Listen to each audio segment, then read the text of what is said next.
कि इस तरह की बात करनी नहीं चाहिए थी, क्योंकि उनकी बात जहाँ पे क्रिकेट खेली जाती है और देखी जाती है, वो उनकी बात की वैल्यू होती है। तो क्रिकेट को, जैसे मैंने पिछले अपने कुछ शो में कहा था, कि क्रिकेट को क्रिकेट की हद तक रहना हुँ। चाहिए। इस तरह पॉलिटिक्स में नहीं इन्वॉल्व होना चाहिए। सुनील गावस्कर साहब ने जी स्टेटमेंट दी है और बहुत बड़े क्रिकेटिंग लेजेंड हैं, बट वो अपनी जो अपने कंट्री के बहाव के अंदर उस खूबसूरत गेम को डेंट करने के जब कोई लेजेंड बात करता है तो बड़ा डेंजरस साइन लगता है। उन्होंने कहा जी कि अब लगता है एशिया कप में पाकिस्तान नहीं होगा और उसके बगैर हम शायद एशिया कप करवाएंगे। और उन्होंने खैर शायद अफरीदी की स्टेटमेंट के हवाले से भी उन्होंने भी कहा कि वो हमारे खिलाफ बयान देते हैं। ये आपको हम हमेशा बात करते रहे कि क्रिकेट और आर्ट के थ्रू, स्पोर्ट के थ्रू आप जोड़ सकते हैं, लोगों को करीब ला सकते हैं और इसको कभी भी पॉलिटिकल पार्ट नहीं बनाना चाहिए। बट अगर इतना बड़ा लेजेंड ऐसी बात करेगा और अब एशियन, अगर उनको याद रहे या ना रहे, आई नो के बीसीसीआई ने कंट्रोल किया हुआ आईसीसी को भी, एसीसी को भी, बट हमारे मोहसिन नकवी अब प्रेसिडेंट बन चुके हैं एशियन क्रिकेट काउंसिल के। तो आपके ख्याल में लगता नहीं ये बहुत डेंजरस बात की उन्होंने और इससे क्रिकेट को बहुत नुकसान हो सकता है अगर ऐसा, क्योंकि उनकी एक वैल्यू है बात की। देखिए, नो डाउट वो लेजेंड हैं अपनी कंट्री के, हमारी कंट्री के भी लेजेंड हैं। उनको पहली बात तो ये है कि इस तरह की बात करनी नहीं चाहिए थी, क्योंकि उनकी बात जहाँ पे क्रिकेट खेली जाती है और देखी जाती है, वो उनकी बात की वैल्यू होती है। तो क्रिकेट को, जैसे मैंने पिछले अपने कुछ शो में कहा था, कि क्रिकेट को क्रिकेट की हद तक रहना हुँ, चाहिए। इस तरह पॉलिटिक्स में नहीं इन्वॉल्व होना चाहिए, क्योंकि ये स्पोर्ट्स, हमारी क्रिकेट एक ऐसी चीज़ है दोनों कंट्रियों की, कि ये ताल्लुकात अच्छे कर सकती जी। है। लेकिन एंड ऑफ द डे वही होना है जो बैठे हुए हैं ऊपर, उन्होंने डिसाइड करना है कि भई पाकिस्तान ने खेलना है कि इंडिया ने खेलना है साथ जी। एशिया कप में। डिपेंड उन पे करता है, और उन्होंने उन पे डिपेंड करता है कि भई कौन-सी टीम को खिलाना है। हुँ, जब कोई नहीं होगी तो फिर उसके बाद हम इस पे बात करेंगे तो ज़्यादा अच्छा लगेगा। बिल्कुल। और ये हम हमेशा अमन की बात करनी चाहिए, इसीलिए हम बात करते हैं कि स्पोर्ट्स तो आपकी बहुत बियॉन्ड है और ये चाहे विद इन कंट्री बात करें या आउट ऑफ द कंट्री बात करें, जैसे ओलंपिक्स एक खूबसूरत स्पोर्ट है, हर तरह के दुनिया का क्रिकेटर जो स्पोर्ट है वो उसमें अमलगामेट होती है और उसमें आप अमन का पैगाम फैलाते हैं, इसी तरह बाकी स्पोर्ट्स में भी। जाते हुए लास्ट आपसे ये जानना चाहेंगे कि दोनों साइड में से की प्लेयर कौन से आपको लगते हैं कि जो आज के मैच में बड़े वाइटल हो सकते हैं? जेम्स विंस तो शानदार करते जा रहे हैं, कराची किंग के हर मैच में विक्ट्रीज में खास रोल प्ले कर रहे हैं, तो आपकी नज़र में आज कौन से ऐसे प्लेयर होंगे जो बहुत इंपॉर्टेंस रखते हैं? डेविड वार्नर मैं कह सकता हूँ, विंस कह सकता हूँ, कि अगर विंस आउट होते हैं, क्योंकि वो थ्रू आउट कराची की बैटिंग को लेके चल रहे हैं। हम्म, अगर डेविड वार्नर ऊपर से चलते हैं, जो कि उन्होंने पिछला मैच एक सबको बताया है कि भाई अब मैं ज़रा रिदम में आ रहा हूँ, मुझे पता चल रहा है यहाँ की विकेटें कैसी हैं। अगर वो ऊपर से अच्छा खेलते हैं तो विंस के लिए थोड़ा-सा होगा कि यार मैं ज़रा थोड़ा-सा रिलैक्स हो जाऊँ, वो उतनी टेंशन लेके ना खेलें। अगर वार्नर ऊपर से आउट होते हैं तो विंस अगर लंबी अपनी इनिंग्स खेलते हैं, तो तब भी कराची को फ़ायदा है।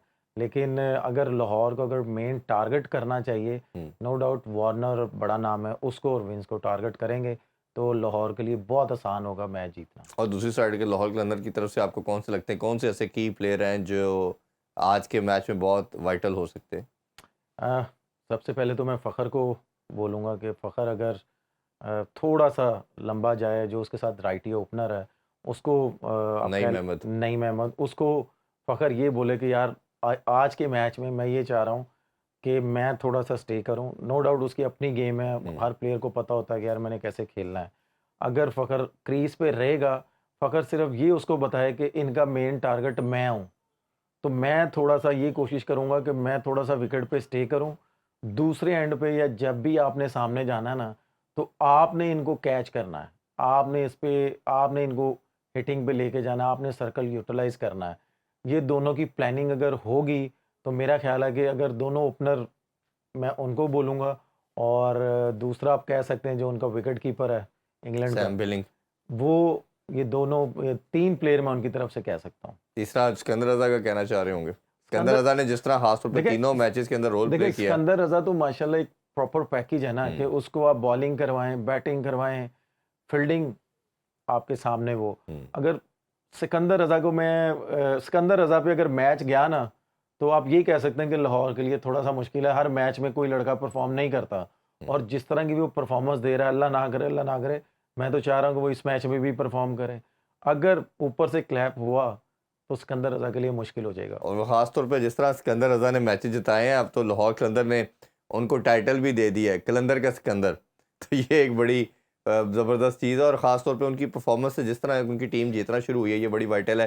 क्लोजिंग से पहले मैसेज देना चाहेंगे, मैं चाह रहा हूँ कि आप इसमें कोई ज़रूर बात ऐड करें और क्लोजिंग की तरफ भी बढ़ते हैं, कि ये स्टेडियम में फैंस नहीं आ रहे, क्या आपको लगता है ये नाराज़ हैं हमारे प्लेयर से, जो इंटरनेशनल में अच्छा नहीं किया? लाहौर में कुछ मैचेस में आए, लाहौर कलंदर के मैच में हम हद तक देखते हैं, बाकी मैचेस में देखते हैं तो 50% होता है, 40 होता है, बाकी स्टेडियम में तो बहुत कम था। हाँ, ये ज़रूर है कि पिंडी एक ऐसा जगह नज़र आई। तो ये हमें, मेरा ख्याल है कि अब शिफ्ट भी सोचना चाहिए ऐसे सिटीज़ के अंदर, जो आप भी बात करते हैं हमेशा, कि जहाँ छोटे शहर हैं, जहाँ पे लोगों का इंटरेस्ट ज़्यादा है। तो क्या आपका मैसेज आज फैंस के लिए, कि आज इतना बड़ा टाकरा होने जा रहा है? देखिए, मैं तो आज के मैच का नहीं, मैं तो थ्रू आउट पीएसएल बोल रहा हूँ कि हमारे फैंस ही इस लीग को ऊपर लेके जाएँगे। जी, आई डोंट नो कि वो क्यों नहीं आ रहे। ये अगर वो नहीं आ रहे, तो तमाम फ्रेंचाइज़ों को इस पे स्टेप लेना चाहिए। फ्रेंचाइज़ों को स्कूल्स में जाएँ, यूनिवर्सिटीज़ में जाएँ। नो डाउट कि उस वक़्त ना तो कॉलेज होता है, ना यूनिवर्सिटीज़ हाँ, होती हैं।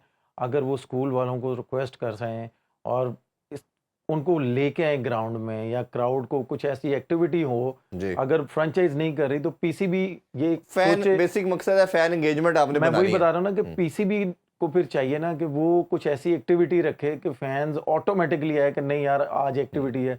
और दूसरा मेरे सुनने में ये आ रहा है कि फैंस को बहुत दूर उनकी गाड़ियाँ या बाइकें उनकी जी। पार्क की जाती हैं, तो वो बहुत लंबा वॉक करके जाते जी, हैं। ये तो तो है, इस फैमिलीज़ के लिए वजह मुश्किल हो जाती है। उसके लिए वो थोड़ा-सा वो नाराज़ है कि यार इतना लंबा वॉक करके जाओ, तो आगे हम जाते हैं, वो मैच भी उस तरह का नहीं होता।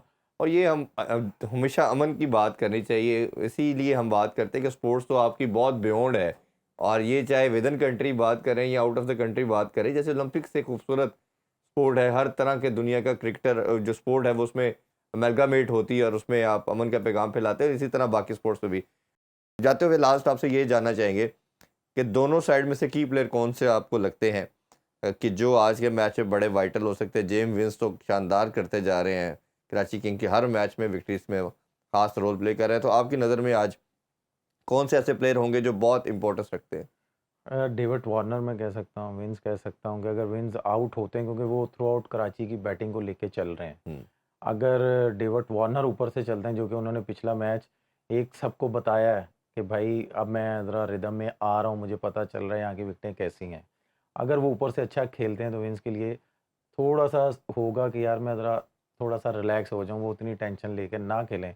अगर वार्नर ऊपर से आउट होते हैं तो विंस अगर लंबी अपनी इनिंग्स खेलते हैं, तो तब भी कराची को फ़ायदा है। लेकिन अगर लाहौर को अगर मेन टारगेट करना चाहिए, हम्म। नो डाउट वार्नर बड़ा नाम है, उसको और विंस को टारगेट करेंगे, तो लाहौर के लिए बहुत आसान होगा मैच जीतना। और दूसरी साइड के लाहौर कलंदर की तरफ से आपको कौन से लगते हैं, कौन से ऐसे की प्लेयर हैं जो आज के मैच में बहुत वाइटल हो सकते हैं? अ, सबसे पहले तो मैं फ़खर को बोलूँगा कि फ़खर अगर थोड़ा-सा लंबा जाए, जो उसके साथ राइटी ओपनर है, उसको आप नईम कह अहमद। नईम अहमद, उसको फ़खर ये बोले कि यार आज के मैच में मैं ये चाह रहा हूँ कि मैं थोड़ा-सा स्टे करूँ। नो डाउट उसकी अपनी गेम है, हम्म, हर प्लेयर को पता होता है कि यार मैंने कैसे खेलना है। अगर फ़खर क्रीज़ पे रहेगा, फ़खर सिर्फ़ ये उसको बताए कि इनका मेन टारगेट मैं हूँ। तो मैं थोड़ा-सा ये कोशिश करूँगा कि मैं थोड़ा-सा विकेट पे स्टे करूँ। दूसरे एंड पे या जब भी आपने सामने जाना है ना, तो आपने इनको कैच करना है। आपने इनको हिटिंग पे लेके जाना है, आपने सर्कल यूटिलाइज़ करना है। ये दोनों की प्लानिंग अगर होगी, तो मेरा ख़्याल है कि अगर दोनों ओपनर मैं उनको बोलूँगा, और दूसरा आप कह सकते हैं जो उनका विकेट कीपर है इंग्लैंड का, सैम बिलिंग। वो ये दोनों 3 प्लेयर मैं उनकी तरफ से कह सकता हूँ। तीसरा सिकंदर रजा का कहना चाह रहे होंगे? सिकंदर सिकंदर रजा ने जिस तरह खास तौर पे देखिए तीनों मैचेस के अंदर रोल देखिए प्ले किया है। सिकंदर रज़ा तो माशाल्लाह एक प्रॉपर पैकेज है ना कि हम्म, उसको आप बॉलिंग करवाएँ, बैटिंग करवाएँ, फील्डिंग आपके सामने वो। हम्म, अगर सिकंदर रज़ा को मैं सिकंदर रज़ा पे अगर मैच गया ना, तो आप ये कह सकते हैं कि लाहौर के लिए थोड़ा-सा मुश्किल है। हर मैच में कोई लड़का परफ़ॉर्म नहीं करता, हम्म। और जिस तरह की भी वो परफ़ॉर्मेंस दे रहा है, अल्लाह ना करे, मैं तो चाह रहा हूँ कि वो इस मैच में भी परफ़ॉर्म करे। अगर ऊपर से क्लैप हुआ,